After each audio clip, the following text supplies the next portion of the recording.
One of the near-death experience cases that Dr. Elizabeth Kübler-Ross documented in her clinical files began in the late 1970s in a hospital in the American Midwest region, where she maintained her research on terminally ill patients and the process of dying.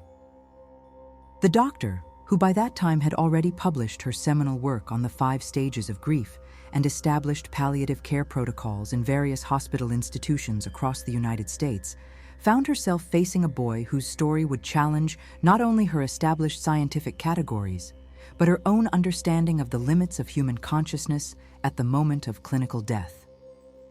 The case reached her through the conventional channels of emergency medicine. A severe car accident that occurred on a rural road, the type of traumatic event she had witnessed hundreds of times throughout her career as a physician, first in Zurich, then in the university hospitals of New York and Chicago, and finally in her specialized thanatology clinics, where she systematically documented the accounts of patients on the brink of death. The boy had been brought to the hospital in critical condition after the collision that had instantly killed his mother at the accident site and left his older brother, named Peter, severely injured and transported to another hospital in a nearby city.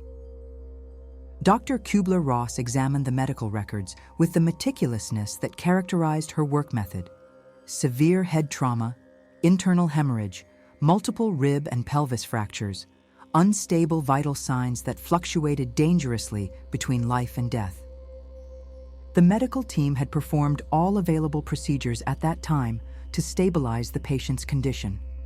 Blood transfusions, continuous cardiac monitoring via electrocardiogram, administration of intravenous solutions to maintain blood pressure, oxygen therapy to compensate for compromised respiratory capacity.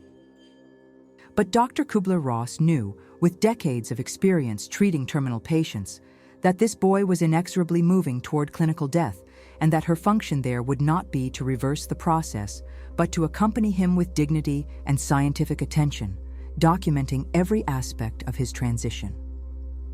She remained by the hospital bedside for hours, observing the oscillations of the monitors, taking detailed notes on the patient's state of consciousness, recording every murmured word, every gesture, every facial expression that might reveal something about what was happening in the mind of a child on the brink of death. The boy, pale and exhausted from massive blood loss and the traumatic shock his small body had suffered, kept his eyes closed most of the time, breathing with difficulty through the oxygen tube that the nurse had carefully positioned in his nostrils. Dr. Kübler-Ross gently held his hand, applying the technique she had developed over the years of working with dying patients. Human touch as a form of communication when words were no longer possible, physical presence as an anchor of safety for those crossing the threshold between life and death. She had learned, through thousands of hours beside hospital beds in Zurich, Manhattan, Chicago, and in the small towns of the American interior where she conducted her research, that physical contact transmitted a message that transcended verbal language, a way of telling the dying patient that they were not alone, that someone witnessed their passing with respect and attention. At a specific moment, which Dr. Kübler-Ross precisely recorded in her clinical notes as 3:42 in the afternoon, the boy opened his eyes for the first time in several hours. What she observed at that instant would completely deviate from the patterns she had documented in hundreds of previous cases of terminally ill pediatric patients. The boy's gaze did not show the fear she had so often identified in children aware of their imminent death, nor the cognitive confusion typical of patients with severe head trauma, nor the agitation characteristic of states of cerebral hypoxia. On the contrary, his eyes revealed a serenity that Dr. Kübler-Ross would later describe in her notes as completely incongruous with his objective clinical condition. Even more surprising was the smile that formed on his pale lips, a smile she would characterize in her records as carrying a quality of peace that she had rarely witnessed even in adults prepared for death after long processes of terminal illness. The boy lightly squeezed the doctor's hand and with a weak but extraordinarily firm voice, considering his compromised physical state, spoke words that Dr. Kübler-Ross would transcribe verbatim in her field notebook immediately after his death. "It's all right.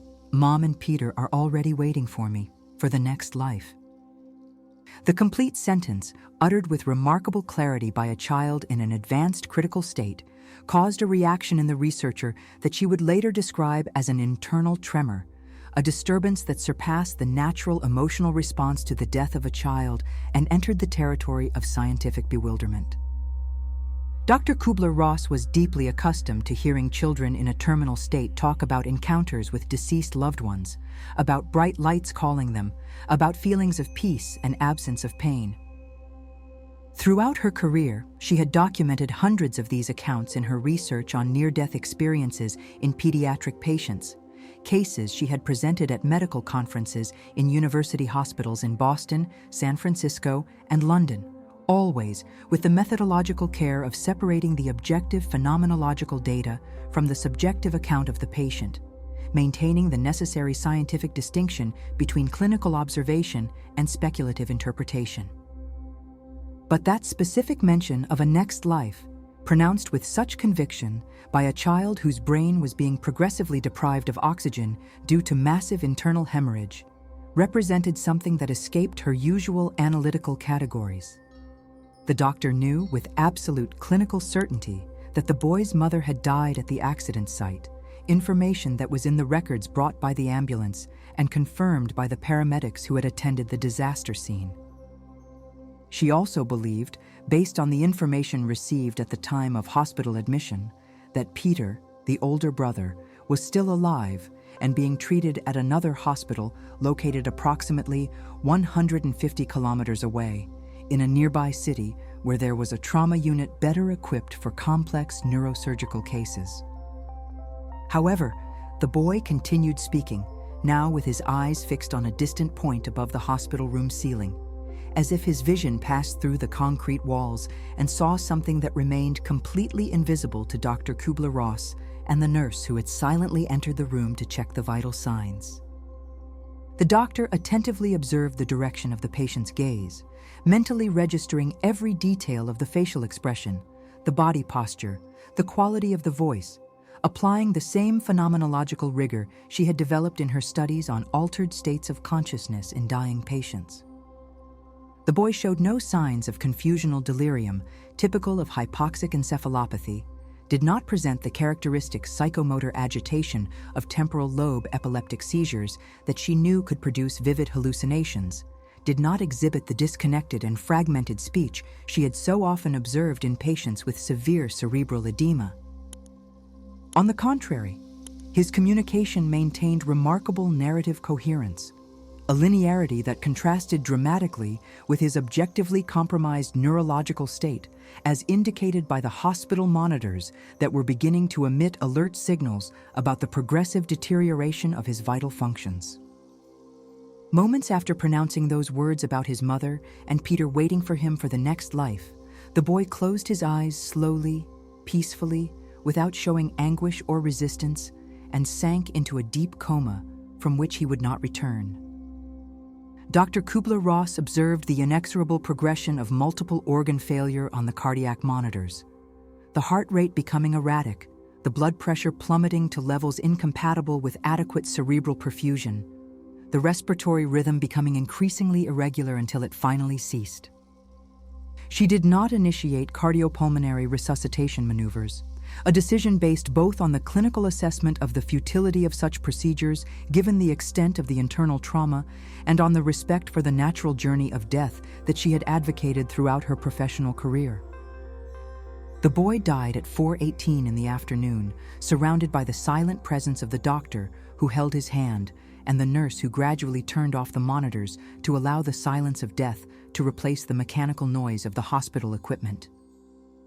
Approximately 25 minutes after the boy's death, while Dr. Kübler-Ross remained in the hospital room completing her medical records and reflecting on the last words she had heard, a nurse rushed in, bringing a phone message from the hospital in the neighboring city where Peter was admitted.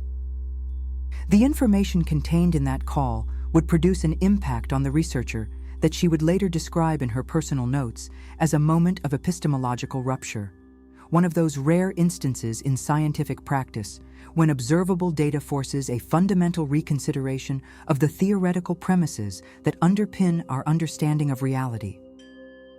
Peter had just died, the message informed, due to neurological complications resulting from the head trauma suffered in the same accident that had killed his mother and his younger brother.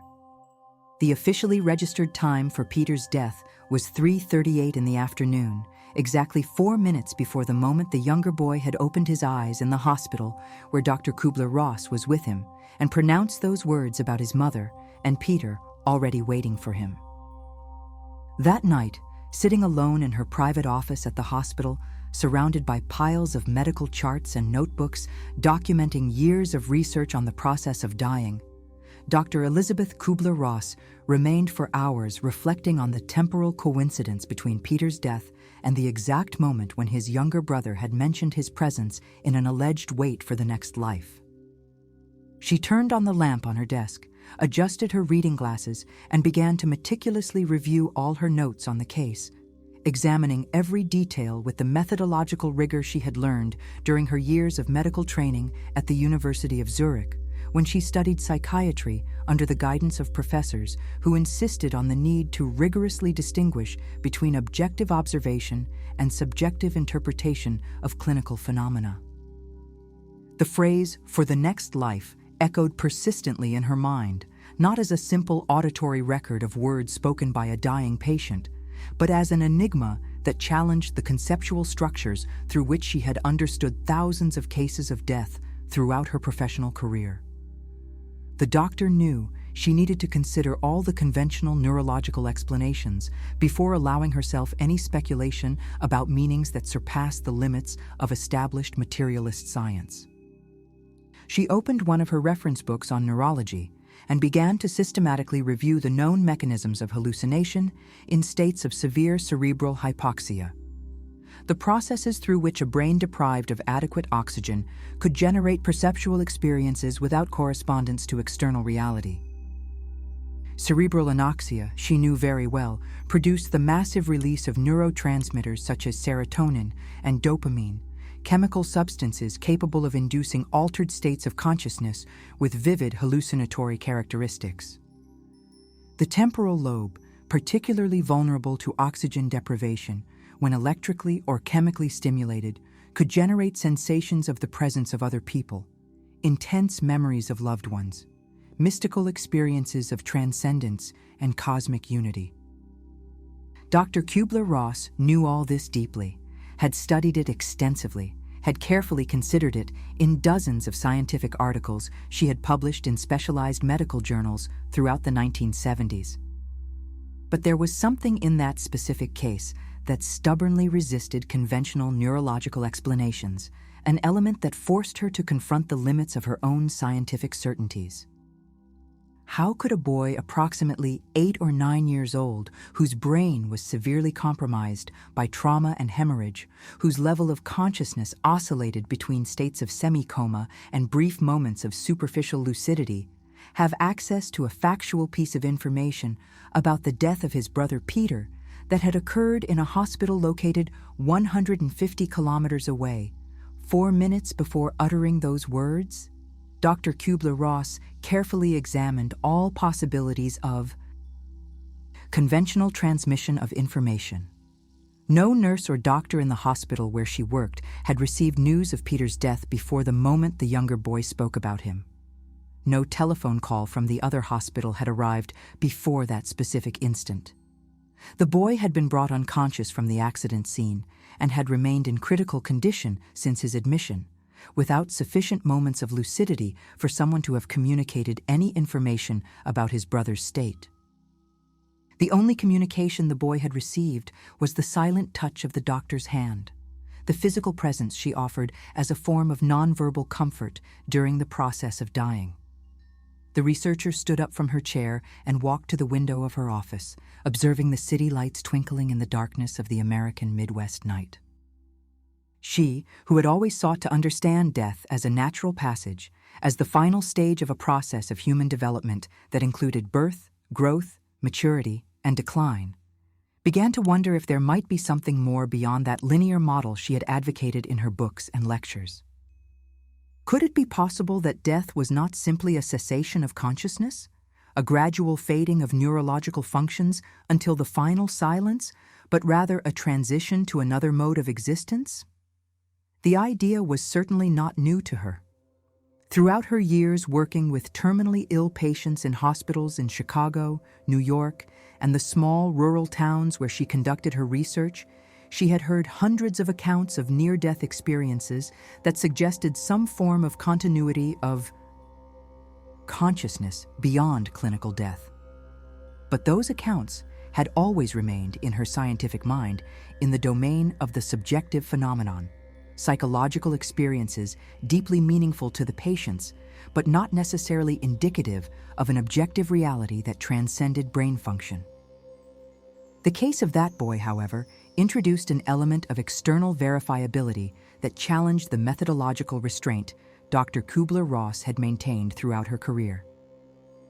It was not just a subjective account of an encounter with deceased loved ones, an experience that could be explained through psychological projections of the unconscious or imaginary constructions based on affective memories and cultural beliefs about life after death. It was a specific, verifiable piece of information about an objective event that had occurred at a precise moment in time and at a distant location, information that the boy could not have obtained through any conventional sensory channel available to a patient in an advanced critical state. The doctor returned to her desk and began writing in her field notebook, documenting every aspect of the case with the thoroughness that characterized her work method, but this time adding personal notes about her own internal reactions, about the epistemological disturbance that experience had produced in her established scientific certainties. She examined her own psychological resistances to the possibility that the boy's account might indicate some form of extrasensory perception or communication not mediated by physical senses. As a scientist trained in the European rationalist tradition, educated in a medical culture that privileged materialist explanations for all phenomena of consciousness, Dr. Kübler-Ross knew that she was trained to always seek the simplest explanation, the hypothesis that required the fewest extraordinary assumptions. But she also knew, through decades of empirical work with dying patients, that the reality of human experience frequently surpassed the narrow limits of conventional scientific theories, and that intellectual humility required an openness to phenomena that still lacked adequate explanation within established paradigms. There was something in those last words of the boy, in the tranquility with which he had spoken about his mother and Peter waiting for him for the next life, that suggested a form of direct, immediate knowledge, not mediated by normal cognitive processes of inference or deduction. The researcher began to review in her memory other similar cases she had encountered throughout her years of clinical work with terminal children. She recalled a 6-year-old boy, hospitalized in Chicago in the early 1970s, who had talked about meeting his older sister who, he insisted, was waiting for him on the other side. The family, disconcerted, had informed Dr. Kübler-Ross that they had never mentioned the existence of that sister to the child, who had died of pneumonia 3 months before his birth, a family secret kept to spare the boy unnecessary sorrow. She remembered a 10-year-old girl, a terminal leukemia patient in a Boston hospital, who had described with precise details the appearance of her maternal grandmother, who had died years before her birth, a description that exactly matched the old photographs the family possessed, but had never shown the child for fear of raising questions about death and absence. These cases, and dozens of others similar documented in her files, formed a consistent pattern that could not be easily dismissed as mere coincidence or as a projection of childish fantasies. Dr. Kübler-Ross opened one of her books on depth psychology and began to consider the explanations offered by Carl Gustav Jung about the collective unconscious, about the possibility that the human psyche had access to layers of knowledge that transcended individual experience and connected to archetypal dimensions shared by all humanity. Jung had proposed, based on decades of clinical work with psychiatric patients and his studies of comparative mythology, that certain human experiences revealed the existence of deep psychic structures that could not be explained through the individual's personal history, but only through the hypothesis of a collective psychic heritage transmitted through generations. Could it be possible, the doctor wondered, that near-death experiences represented an access to this archetypal dimension of the psyche, an activation of ancestral patterns of understanding about death and the transition to other states of existence? The explanation was attractive from a theoretical point of view. It offered a bridge between scientific materialism and the phenomenological accounts of the patients, but it still did not completely resolve the problem of verifiable information about objective events occurring at a distance. She also decided to examine the explanations offered by cultural anthropology about the conceptions of death and life after death in different human societies. Dr. Kübler-Ross had extensively studied the funeral rituals and post-mortem cosmologies of cultures around the world. From the elaborate descriptions of the Tibetan Book of the Dead about the stages of consciousness after death, to the ancient Egyptian conceptions of the soul's journey through the Duat, the realm of the dead, passing through the Jewish visions of the Kabbalah about the spiritual worlds and the Hindu descriptions of the cycles of reincarnation recorded in the Vedas and Upanishads. What had profoundly impressed her in her comparative studies was the remarkable consistency of certain elements across cultures completely separated in time and space. The idea of a journey after death, the presence of guides or loved ones who assist in the transition, the experience of a life review, the feeling of return to a primordial home or cosmic origin. This transcultural convergence could be explained, it is true, through hypotheses about universal structures of the human psyche that would produce similar symbols and narratives in response to the universal confrontation with mortality. But Dr. Kübler-Ross also wondered if it might not be possible that this convergence indicated something more fundamental, a correspondence between the cultural descriptions and some objective reality about the process of dying that different human societies had intuited or experienced in parallel ways. The idea of a next life, specifically mentioned by the boy in his last words, resonated particularly with the Hindu and Buddhist conceptions of reincarnation, about cycles of birth, death, and rebirth that constituted the fundamental structure of existence. But it also resonated, more subtly, with certain currents of Jewish thought about the Olam Haba, the world to come, and with early Christian speculations about resurrection and eternal life, conceptions that had been progressively marginalized by dogmatic theology, but remained alive in mystical and esoteric traditions. The researcher stood up again and walked around the small office, running her hand over the bound volumes of her own published books that occupied an entire shelf. On Death and Dying, published in 1969, which had revolutionized the way American medicine dealt with terminally ill patients.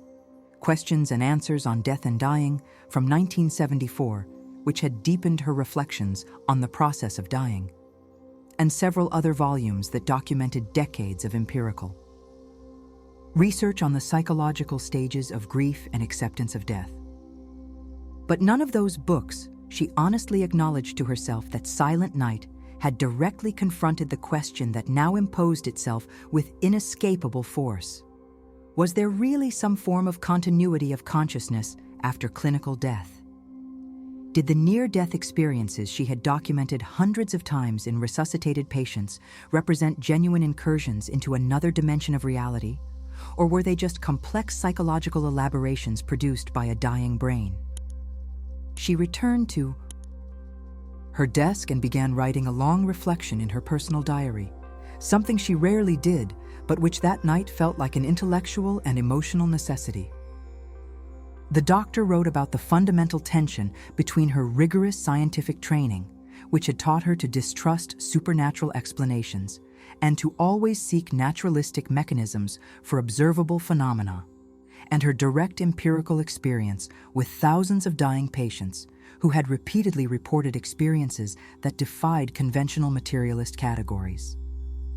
She wrote about the fear of being ridiculed by the established medical community, a fear she knew well since the early years of her career when she had faced fierce resistance from fellow doctors when proposing that terminal patients should be informed about their condition and actively involved in decisions about their own care. She wrote about the ethical responsibility of not offering false hopes to patients and families through unfounded speculations about life after death, but also about the equally important responsibility of not prematurely dismissing genuine phenomena simply because they challenge the dominant scientific paradigms. Dr. Kübler-Ross recalled a conversation she had had years earlier with a fellow psychiatrist at a medical congress in San Francisco, where she had presented some of her first data on near-death experiences in resuscitated cardiac patients. The colleague, a convinced behaviorist trained in the positivist tradition that dominated American psychiatry in the 1960s, had expressed concern that she was abandoning scientific rigor in favor of New Age mysticism, that she was allowing her own psychological needs to find meaning in death to contaminate her objectivity as a researcher. The criticism had hurt deeply, not because it was unfair in tone, but because it touched on genuine insecurities she herself carried about the limits of her work. But she had replied to the colleague on that occasion that the true betrayal of the scientific method did not consist in investigating anomalous phenomena or in considering unconventional hypotheses, but rather in refusing to examine empirical data simply because they did not fit established theories. That night, reflecting alone on the boy's last words about his mother and Peter waiting for him for the next life, Dr. Kübler-Ross made a decision that would profoundly mark the direction of her research in the following decades. She would decide not to avoid the most radical questions that her empirical data posed, no longer to be content with conventional psychological explanations that, although comfortable from the point of view of academic respectability, failed to account for the total complexity of the phenomena she repeatedly observed in her clinical practice. She would begin to systematically investigate the possibility that human consciousness could somehow persist beyond brain death, the possibility that near-death experiences represented not just hallucinations produced by neurotransmitters, but genuine glimpses of another dimension of reality. She knew that such a decision would have significant professional costs, that it would risk her reputation carefully built over decades of respected work. But she felt that intellectual integrity required her to follow the data wherever it led, even if it was to territories considered taboo by established science. In the months that followed that night of solitary reflection in her office, Dr. Elizabeth Kübler-Ross began to systematically compile all the similar cases she had encountered throughout her career, creating a special file of near-death experiences in children that included verifiable elements of impossible knowledge according to the laws of conventional physics and neurology. She established strict criteria for inclusion in that file. Only cases where the information reported by the child could be objectively verified through hospital records, family testimonies, or other independent data. Only cases where there was no reasonable possibility that the information had been transmitted to the child through normal sensory channels before or during the period of unconsciousness. Only cases documented with precise medical details about the child's neurological state at the moment of the account.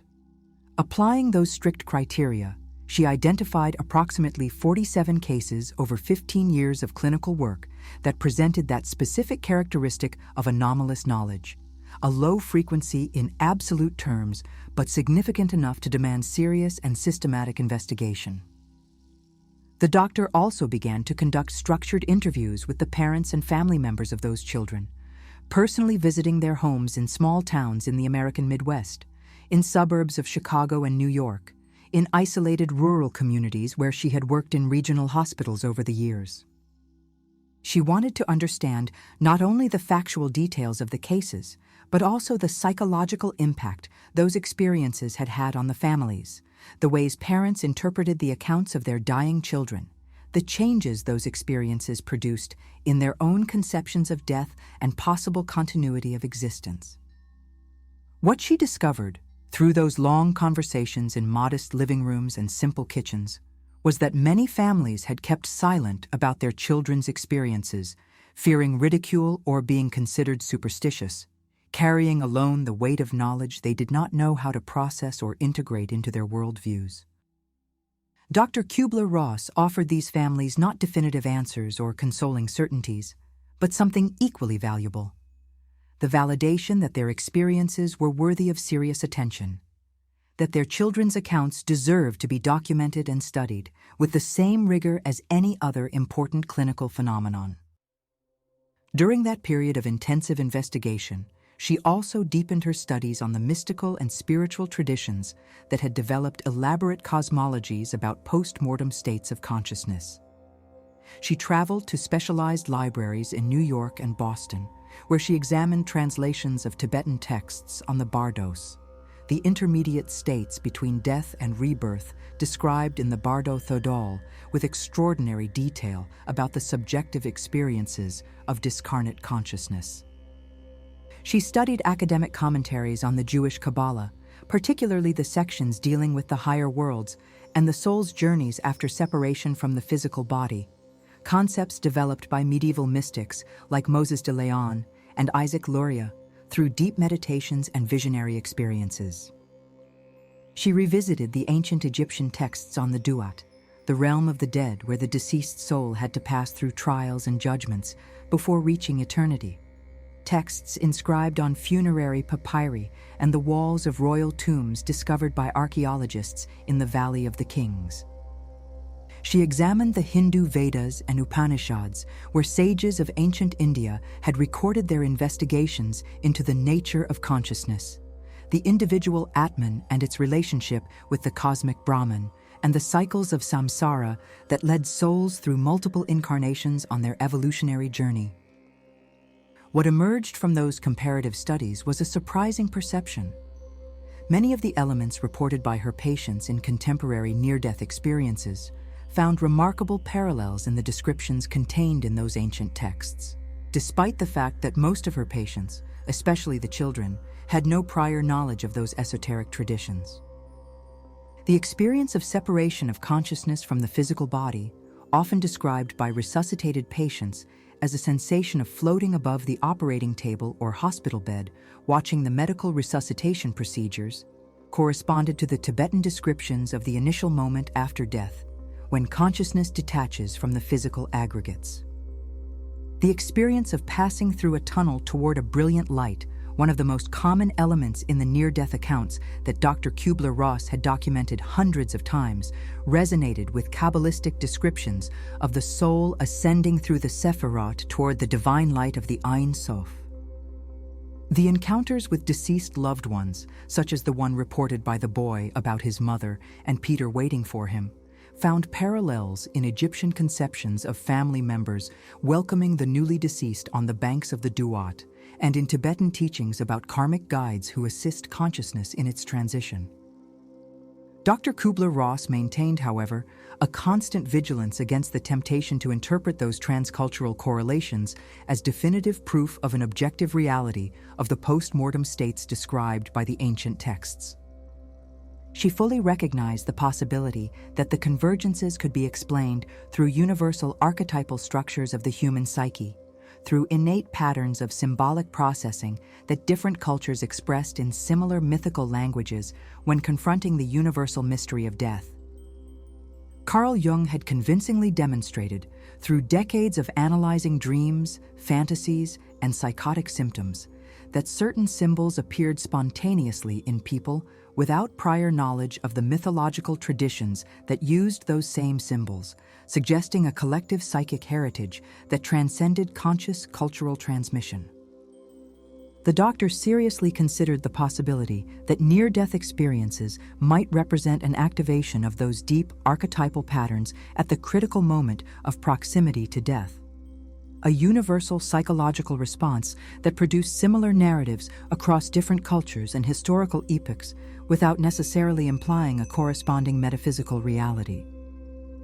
But there was still that verifiable element that distinguished certain specific cases from purely psychological explanations: the objective information about events occurring at a distance at the moment of the near-death experience, as in the case of the boy who had mentioned Peter waiting for him exactly at the moment his brother died in another hospital 150 kilometers away. That type of anomalous knowledge could not be easily attributed to archetypal projections or symbolic elaborations of the unconscious, as it involved precise correspondence with objective facts in the external world, verifiable through hospital records and independent testimonies. The researcher began to study the emerging literature on extrasensory perception and parapsychological phenomena, a field that had been marginalized by conventional science, but included some rigorous investigations conducted by respectable researchers at universities like Duke and Stanford. She examined the controlled experiments on telepathy, clairvoyance, and precognition that had been carried out since the 1930s by researchers like Joseph Banks Rhine, studies that used sophisticated statistical methodology to assess whether certain individuals demonstrated perceptual abilities that exceeded the limits of known physical senses. Dr. Kübler-Ross acknowledged the limitations and controversies surrounding parapsychological research, the problems of replicability that had led many scientists to dismiss the entire field as pseudoscience. But she also observed that the difficulty of replicating parapsychological phenomena under controlled laboratory conditions did not necessarily prove their non-existence, only indicated that such phenomena, if real, operated through principles different from those governing the physical processes studied by conventional science. She began to consider the possibility that extreme states of consciousness, such as those experienced on the threshold of clinical death, might facilitate anomalous forms of perception that remained latent or inaccessible during normal states of cerebral function. Perhaps, she speculated in her private notes, the proximity of death produced a fundamental alteration in the habitual ways consciousness related to reality, temporarily dissolving the barriers that normally confined perception to conventional physical sensory channels. She recalled conversations she had had with some of her adult patients who had been resuscitated after prolonged clinical death, patients who reported having observed resuscitation procedures from an elevated viewpoint above their bodies, describing specific details of the movements of the doctors and nurses, the readings of the cardiac monitors, the conversations between the medical team members during the minutes when they were clinically dead. In several of those cases, Dr. Kübler-Ross had carefully verified the descriptions by comparing them with hospital records and interviews with the attending medical staff, confirming that the patients had reported accurate information about events that had occurred while their brains were deprived of sufficient oxygen to sustain any form of consciousness according to conventional neuroscientific models. Those cases suggested that consciousness could somehow persist and maintain perceptual abilities even when brain activity measured by electroencephalogram showed severe suppression or complete absence of the electrical waves normally associated with the conscious waking state. Years later, when she finally decided to publish her reflections on that specific case of the boy who had talked about his mother and Peter waiting for him for the next life, Dr. Elizabeth Kübler-Ross chose to include it in her book On Children and Death, published in 1983. She presented the case not as definitive proof of the survival of consciousness after death or telepathic communication between discarnate souls, but as an invitation to attentive listening, as a paradigmatic example of the need for doctors and family members to pay careful attention to the words of seriously ill or injured children who often knew more about their own condition than the adults around them were willing to acknowledge. She wrote verbatim in the book, in a passage that would be extensively quoted by subsequent researchers in the field of death studies. Seriously ill or injured children often know more than we tell them. It is up to us to listen instead of rushing to silence or rationalize. That sentence summarized a philosophy that Dr. Kübler-Ross had developed over decades, working intimately with dying patients of all ages. She had learned, through thousands of hours sitting beside hospital beds, listening to the final words of people on the brink of death, that there was a particular form of wisdom that emerged on that threshold between life and the cessation of biological life. a clarity of perception that often contrasted dramatically with the confusion and denial that characterized the earlier stages of the dying process. It was as if, she speculated in her theoretical reflections, the immediate proximity of death dissolved the layers of psychological defenses, the ego constructs, the comfortable illusions through which people habitually mediated their relationship with reality, allowing a more direct and less filtered form of consciousness. That terminal clarity, which she had observed repeatedly in patients with advanced cancer, congestive heart failure, and progressive neurological diseases, sometimes manifested in words of profound acceptance and peace.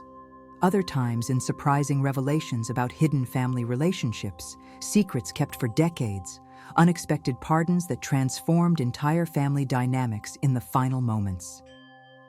In the specific case of the boy who had mentioned his mother and Peter waiting for him for the next life, Dr. Kübler-Ross saw exemplified that capacity for direct knowledge that seemed to emerge at the moment of imminent death. The boy had not expressed fear or resistance, had not shown the anguish that would be expected of a child aware of dying away from his family, deprived of the comfort of living loved ones. On the contrary, his words conveyed a serenity based on some form of internal certainty, a perception that death did not mean isolation or annihilation, but rather reunion and continuity. The doctor constantly questioned whether that certainty represented genuine knowledge of a transcendent reality, or if it was a protective psychological elaboration that the child's mind had constructed to make the terror of imminent death tolerable. But she also honestly recognized that she did not possess sufficient evidence to definitively decide between those two interpretations, and that scientific humility required her to keep both possibilities open while continuing to collect and analyze empirical data. The account became one of the most frequently cited examples in her work, referenced by subsequent researchers such as Bruce Grayson, a psychiatrist who decades later would develop the near-death experience scale to systematically evaluate the intensity and characteristics of these experiences in large samples of patients. Grayson would use cases like the one documented by Dr. Kübler-Ross to argue that childhood near-death experiences presented distinctive characteristics that made them particularly valuable for scientific research. Young children, especially those under 5 or 6 years old, had not yet been deeply conditioned by religious or cultural beliefs about death and the afterlife, making the explanation that their experiences were mere projections of culturally learned expectations less plausible. When very young children reported encounters with deceased relatives whose existences they were unaware of, or described elements of near-death experiences that corresponded to adult accounts but were not part of the cultural repertoire normally transmitted to small children, that suggested that the experiences might have some component that transcended psychological construction based on prior cultural learning. Dr. Kübler-Ross remained, throughout her professional life, in a position of careful balance between openness to extraordinary phenomena and the maintenance of critical scientific rigor. She never claimed to possess definitive proof of life after death or communication between discarnate consciousnesses, never alleged that her clinical observations resolved the fundamental metaphysical questions about the nature of consciousness and its relationship with the physical body.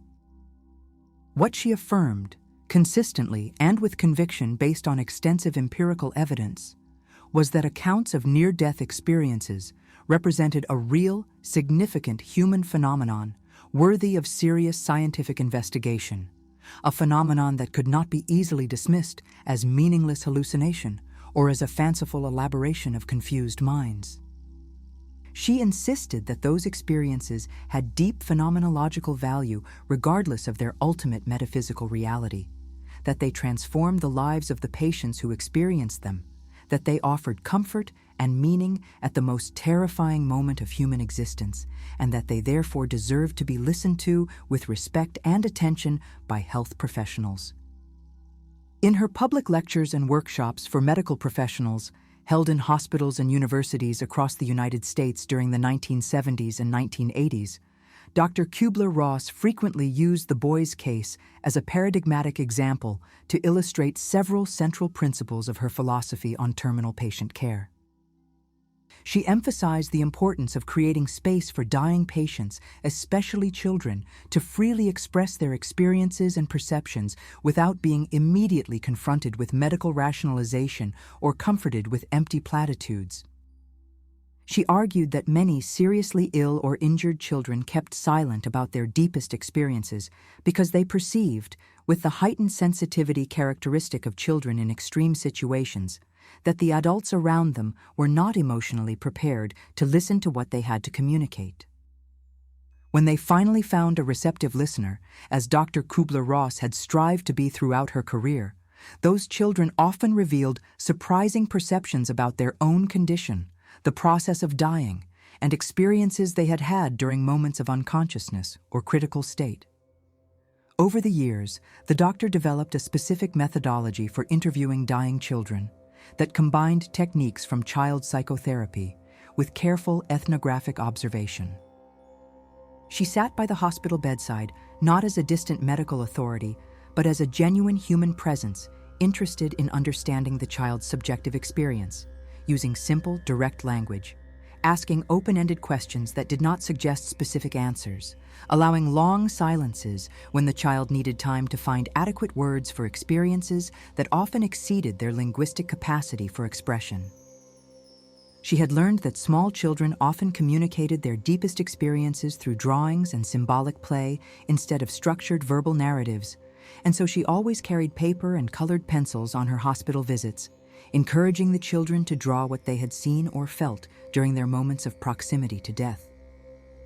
Those children's drawings, hundreds of which she carefully archived over decades, revealed notably consistent patterns: luminous figures, tunnels or passages, flower gardens, encounters with people identified as deceased relatives, sensations of flying or floating above the physical body. The question of cultural influence on those accounts and drawings remained central to Dr. Kübler-Ross's methodological concerns. She knew that children growing up in Christian societies were exposed from a very early age to images of angels, heaven, divine light, concepts that could easily shape their interpretations of altered states of consciousness during critical states. To control for that confounding variable, she began to systematically document near-death experiences in children from different religious and cultural backgrounds. Children from Jewish, Muslim, Hindu, Buddhist families, as well as children from avowedly atheist or agnostic families who deliberately avoided transmitting specific religious beliefs to their children. What she discovered through that comparative analysis was that, although the language used to describe the experiences varied according to the child's cultural background, certain structural elements remained notably constant across the different traditions: the sensation of separation from the physical body, the movement through some form of passage or transition, the encounter with significant figures often identified as deceased relatives, the experience of light associated with feelings of unconditional love and acceptance, the panoramic review of lived life events. Particularly intriguing for the researcher was the fact that some children from atheist families, where discussions about death were deliberately framed in purely materialist terms of cessation of personal existence, reported experiences of continuity of consciousness and encounters with deceased relatives that completely contradicted what they had been taught to believe. A 7-year-old girl, daughter of university philosophy professors who had deliberately created a secular home environment free of religious concepts about the afterlife, reported after being resuscitated from drowning that she had met her paternal grandmother in a place described as a garden full of colorful flowers and singing birds, a grandmother who had died 2 years earlier and whose death the parents had only talked about to the child in terms of her having ceased to exist and remaining only as memories in the minds of the living. The girl insisted that the grandmother was alive in that place, that she had talked to her, that she had told her to return because it was not yet her time to stay there permanently. The parents, disconcerted by the account that directly contradicted the philosophical values they had tried to transmit to their daughter, sought out Dr. Kübler-Ross looking for some explanation that did not require abandoning their convinced atheism, some way to understand their daughter's experience in purely psychological or neurological terms.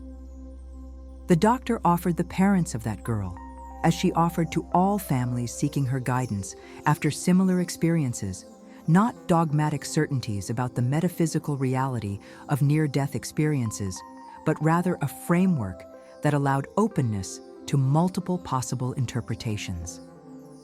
She explained the neuroscientific theories about how cerebral oxygen deprivation could produce vivid hallucinations, how the release of endorphins and other neurotransmitters during critical states could generate sensations of well-being and transcendence, how the activation of specific areas of the temporal lobe could produce experiences of the presence of other people and feelings of deep cosmic meaning.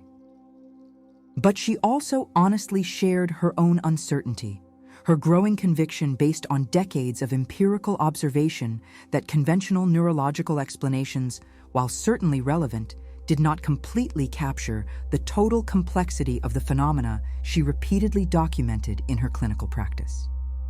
She suggested to the parents that they consider the possibility that they did not need to definitively resolve the question of the metaphysical reality of their daughter's experience, that they could simply recognize that the experience had been deeply meaningful to the child, that it had transformed her understanding of death and existence in ways that seemed more constructive than destructive from a psychological point of view.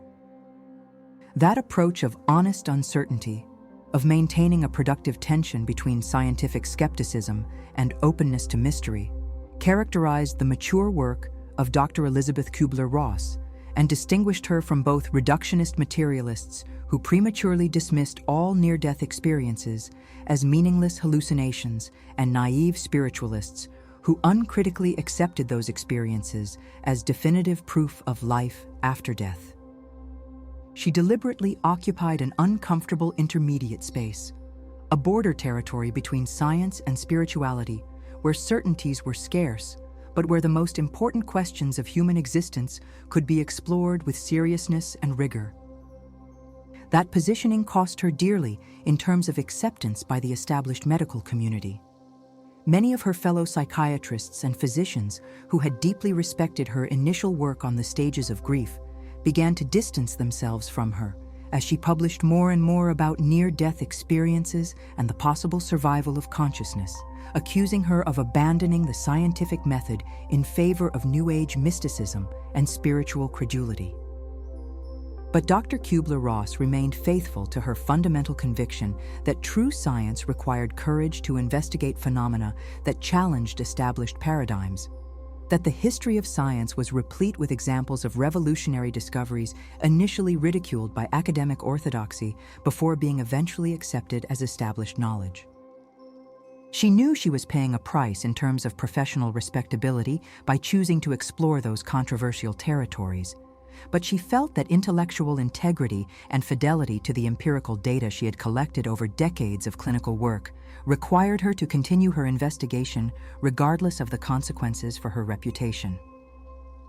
The case of the boy who had talked about his mother and Peter waiting for him for the next life remained throughout her professional life as one of the clearest, most moving, and most challenging examples of the fundamental questions her work had raised about the nature of consciousness, the limits of conventional materialist scientific knowledge, and the possibility of dimensions of reality that transcended what could be measured by physical instruments or explained through known neurochemical mechanisms.